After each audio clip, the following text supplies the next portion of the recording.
Hello, it's Willie from the Ozarks, and we're ready for October 11th lesson in A Course in Miracles workbook for students. We're reading out of the original edition, lesson 284. I can elect to change all thoughts that hurt. I can elect to change all thoughts that hurt.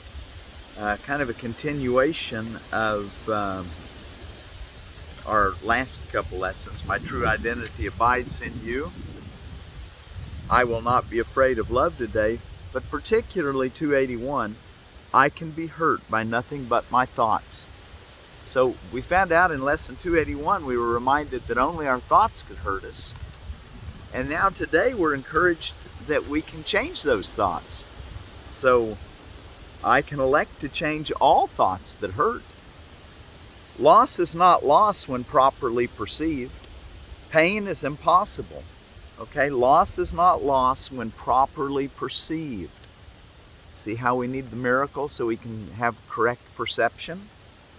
Pain is impossible. Well, what a statement. Pain is impossible when loss is properly perceived. There is no grief with any cause. There is no grief with any cause at all. And suffering of any kind is nothing but a dream. Such is the truth. At first to be said, and then repeated many times, and next to be accepted as but partly true with many reservations, then to be considered seriously more and more, and finally accepted as the truth. Look at that little evolution of thought, the way that we come up to understanding this. All suffering of any kind is nothing but a dream. Such is the truth. And then he says, at first to be but said, okay, first we're just going to say suffering of any kind is but a dream, something we can wake up from. At first to be said, and then repeated many times, and just keep playing with it in our minds. Next to be accepted as but partly true, and with many reservations. Then to be considered seriously more and more. And finally accepted as the truth. I can elect to change all thoughts that hurt. And I would go beyond these words today, go past all reservations, and arrive at full acceptance of the truth in them. I can elect to change all thoughts that hurt. I can elect to change all thoughts that hurt. And the prayer says, Father, what you have given cannot hurt, and grief and pain must be impossible. Let me not fail to trust in you today, accepting but the joyous as your gifts, accepting but the joyous as the truth. Father, what you have given cannot hurt, and grief and pain must be impossible. Let me not fail to trust in you today, accepting but the joyous as your gifts, accepting but the joyous as the truth. All right, let's go back and look at our text reading today, and we're going to finish up the section we're on in chapter 7. Chapter 7 is the constancy of the kingdom, and we're in section 6, healing and the changelessness of mind. And we're going to pick up our reading in paragraph, we stopped at paragraph 50. We're going to back up in paragraph 48. About the middle of the paragraph, it says, you are recognizing the changeless mind in your brothers by realizing that he could not have changed his mind. Now, before we actually get into reading that, let me take just a minute and tell you about this plant I've got here beside me. This is a Goji Berry, which I've shown you before, but it's got the berries on it now. I went ahead and left this one growing in the pot just to kind of see how it would do. I wasn't sure where I wanted to move it to anyway, or if I wanted to give it away. Well, it made berries. And anyway, these are the Goji berries. So, you know, those little Goji berries, they've got all kinds of good value in them. Good for you. Got kind of a very unique flavor. Anyway, look what it says about, they're the Lycium or Lycium, I'm not sure, Lycium I think, barbarum, is the species, barbarum. I found this in Medical News Today, and it said 7 things that are good about goji berries. And a lot of people just add them to their salads, well, just eat them like I did. And here's some things that it says it's good for. Protects eyes with its antioxidant zeaxanthin, I think. But anyway, it's an antioxidant that it helps with the eyes.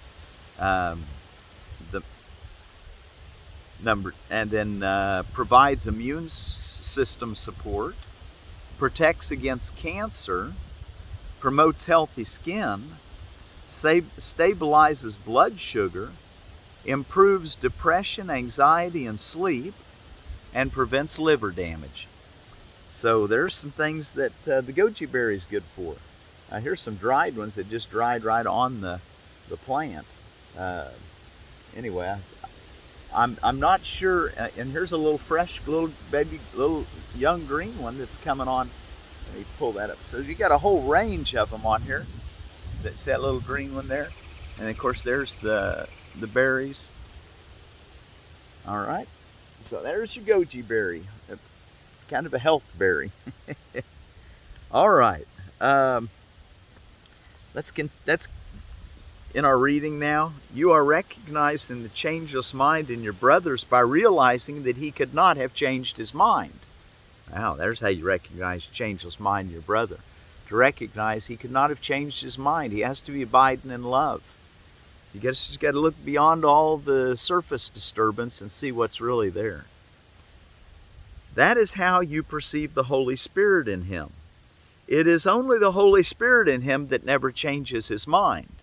He himself must think he can, or he would not perceive himself as sick. He therefore does not know what his self is. Wow. 49. If you see only the changeless in him, you have not really changed him at all. By changing your mind about his for him, you help him undo the change his ego thinks it has made in him. As you can hear 2 voices, so you can see in 2 ways. One way shows you an image, or better, an idol, which you may worship out of fear, but which you will never love. The other shows you only truth, which you will love because you will understand it. Understanding is appreciation, because what you understand, you can identify with. And by making it part of you, you have accepted it with love. Wow, isn't that interesting, the way that we can just accept it as part of ourselves and we're accepting it as part of love? It says understanding is appreciation. You want to appreciate somebody, just understand them is what I'm getting from this.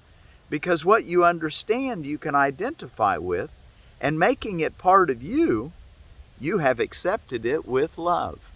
Oh, wow, that's beautiful. That is how God himself created you, in understanding, in appreciation, and in love. The ego is totally unable to understand this because it does not understand what it makes. It does not appreciate it, and it does not love it.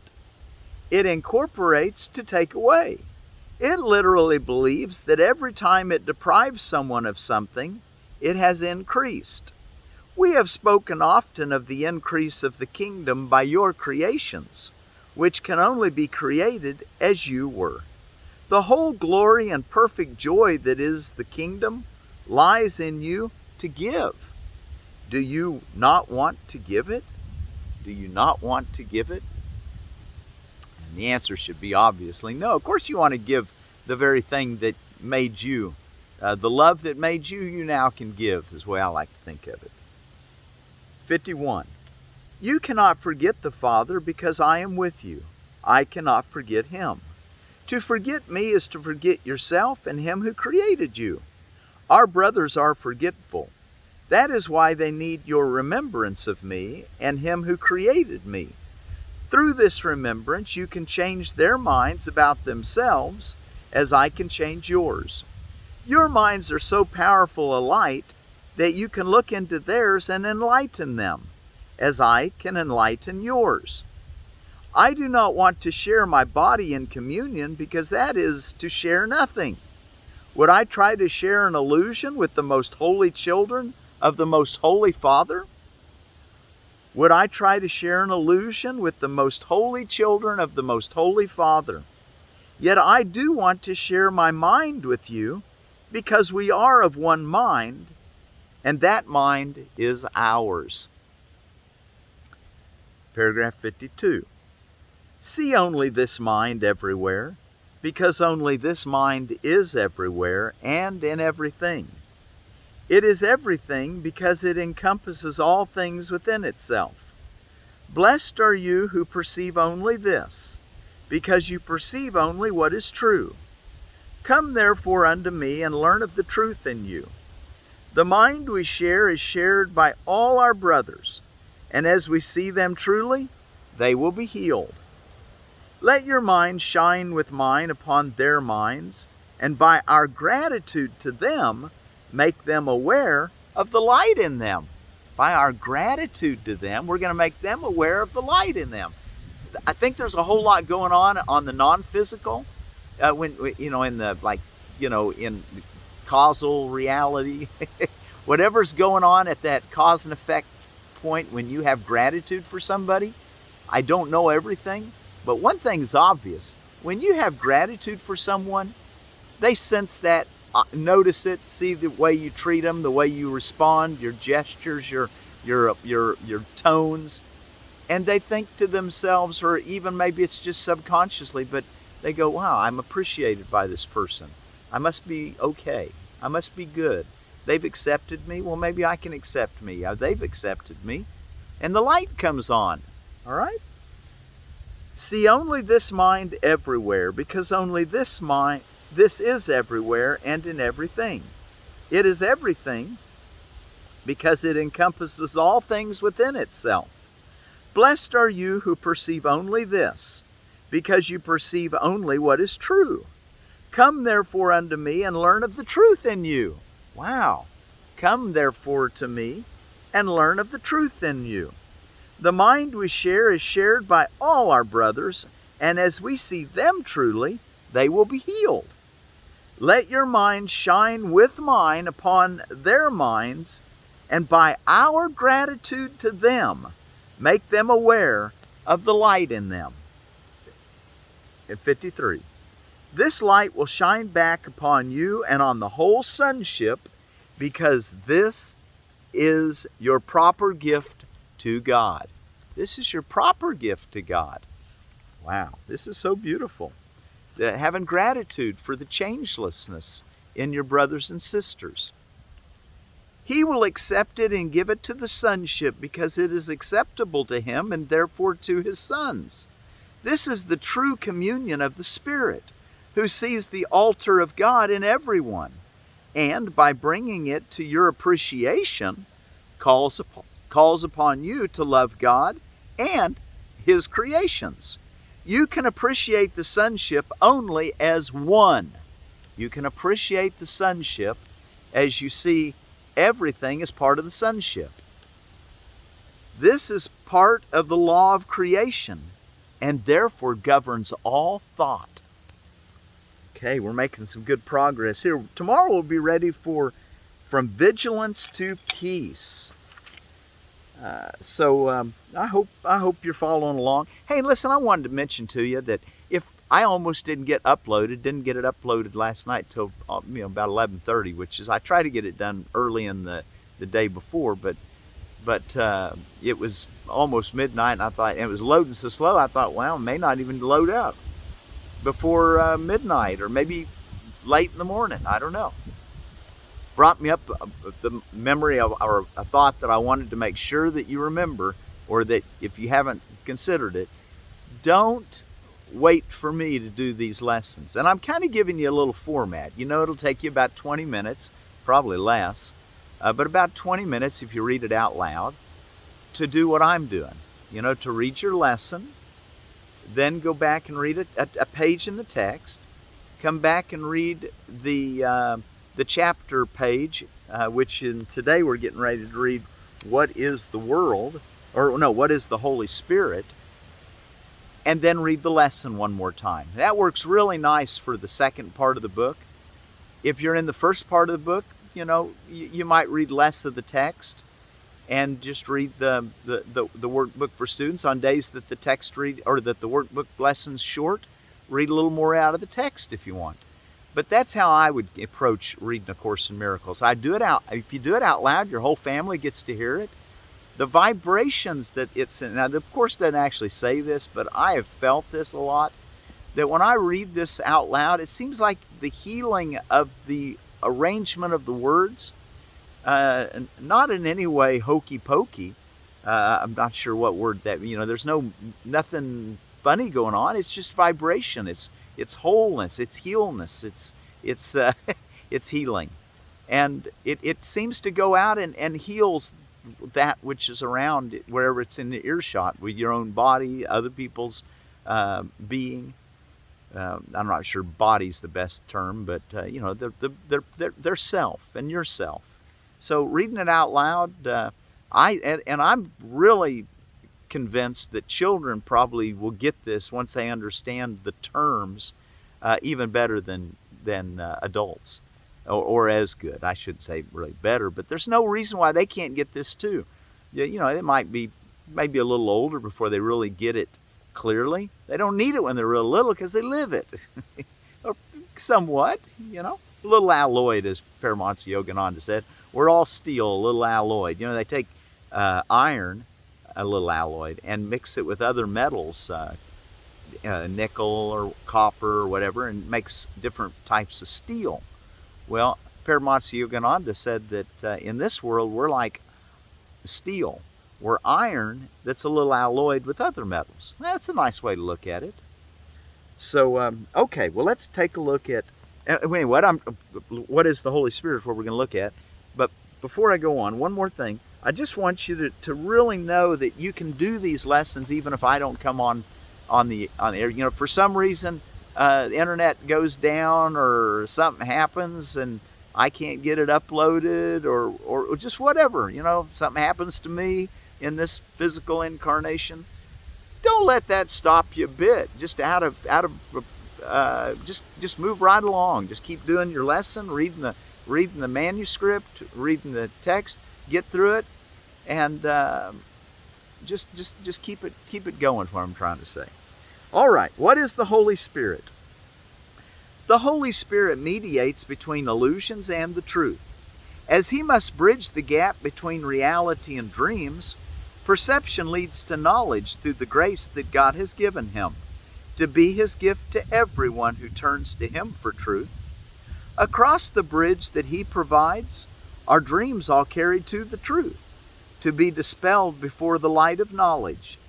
There are sights and sounds forever laid aside, and where they were perceived before, forgiveness has made possible perception's tranquil end. The goal the Holy Spirit's teaching sets is just this end of dreams. For sights and sounds must be translated from the witnesses of fear to those of love. And when this is entirely accomplished, learning has achieved the only goal it has in truth. For learning as the Holy Spirit guides it to the outcome he perceives for it, becomes the means to go beyond itself, to be replaced by the eternal truth. If you but knew how much your Father yearns to have you recognize your sinlessness, you would not let his voice appeal in vain, nor turn away from his replacement for the fearful images and dreams you made. The Holy Spirit understands the means you made, by which you would attain what is forever unattainable. If you offer them to him, he will employ the means you made for exile to restore your mind to where it truly is at home. From knowledge where he has been placed by God, the Holy Spirit calls to you to let forgiveness rest upon your dreams and be restored to sanity and peace of mind. Without forgiveness will your dreams remain to terrify you, and the memory of all your Father's love will not return to signify. says, without forgiveness will your dreams remain to terrify you. Without forgiveness, you're going to be terrified by your own imaginations. This is what we want freed from. Without forgiveness will your dreams remain to terrify you, and the memory of all your Father's love will not return to signify the end of dreams has come. Accept your Father's gift. It is a call from love to be but itself. The Holy Spirit is His gift by which the quietness of heaven is restored to God's beloved Son. Would you refuse to take the function of completing God when all He wills is that you be complete? Today we're reading when He says that the Holy Spirit is the gift by which the quietness of heaven is restored to God's beloved Son. You know, I'm here reading in a pretty windy day today. I hope it's not disturbing the sound quality. I wanted to say also that when you're reading the book out loud, don't do it if there's people around that don't want to listen. You know, ask people that are in earshot. You know, hey, you mind if I read my Course in Miracles lesson? You might like it. And you know, if it's people that, you know, your family and you're all on board, and well, then by all means read. But you know, if it's somebody that doesn't really understand it or appreciate it yet, or doesn't use that particular terminology for their practice, you know, they may be more of a different faith. Well, then, you know, I wouldn't encourage you to push it in that regard. The quiet reading of it in the mind will do the same thing. I really do believe that. It's just that you might feel it a little bit more if you do it out loud, but we're working with mind here. Don't want that to skip your notice. Okay, I can elect to change all thoughts that hurt. I can elect to change all thoughts that hurt.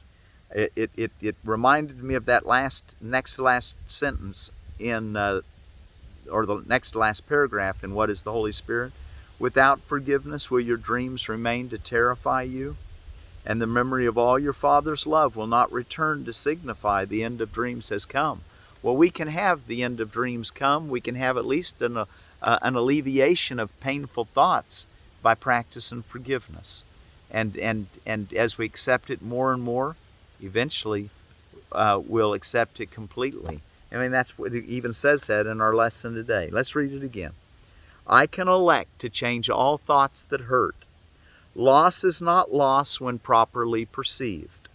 Pain is impossible. There is no grief with any cause at all.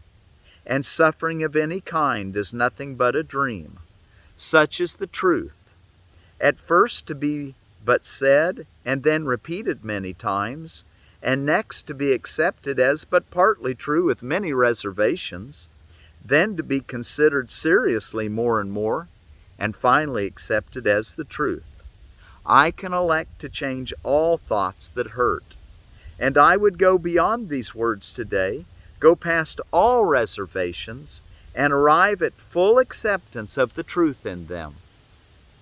I can elect to change all thoughts that hurt. So work with these. If you have a thought that keeps coming up that's hurting, or you're going through something in your experience that keeps bringing you some pain, sit in the quiet and ask God for help. Know that there's a way to perceive this, a thought that will come, a new way of looking at it. It's really an old way that will take all pain away, regardless of the pain, he says. All right. The prayer says, Father, what you have given cannot hurt, and grief and pain must be impossible. Let me not fail to trust in you today, accepting but the joyous as your gifts, accepting but the joyous as the truth. I can elect to change all thoughts that hurt. So let's only accept the thoughts that bring us joy. I can elect to change all thoughts that hurt. Let's take those ones of pain and say, God, here's my offering. I'm going to lay it on the altar. Remember, our beliefs are simply thoughts that we just keep thinking over and over. At least that's what Abraham calls them. I like that little definition. So let's turn those thoughts that are not bringing us joy, the ones that feel like we're we're alone and separate and hurt in any way, let's turn them over to God with forgiveness and allow joy to come in their place. I can elect to change all thoughts that hurt.